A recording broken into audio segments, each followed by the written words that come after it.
नमस्कार दोस्तों, मैं आपका दोस्त विश्वकुमार पांडे और आप देख रहे हैं यश न्यूज भोजपुरी।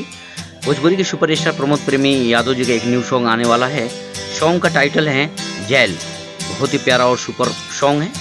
यह सॉन्ग 369 म्यूजिक से रिलीज किया जाएगा। इसमें हम भोजपुरी की सुपर एक्ट्रेस श्वेता महाराज भी दिखेंगी और प्रमोद प्रेमी यादव जी का मधुर आवाज़ है। इस गाने का राइटर यादव मुकेश जी और म्यूजिक से सजाया है आर्या शर्मा जी। इस गाने का डेट निश्चित नहीं है, अभी केवल पोस्टर रिलीज हुआ है। बहुत ही प्यारा सॉन्ग है।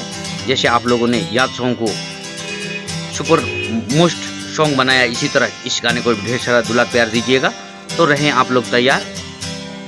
369 से यह सॉन्ग रिलीज होने वाला है, तो आप लोग ढेर सारा दुलार प्यार दीजिएगा। साथ ही अगर आप हमारे चैनल पर नए हैं तो चैनल को सब्सक्राइब कीजिए, शेयर कीजिए, ढेर सारा दुलार प्यार हमें भी दीजिए।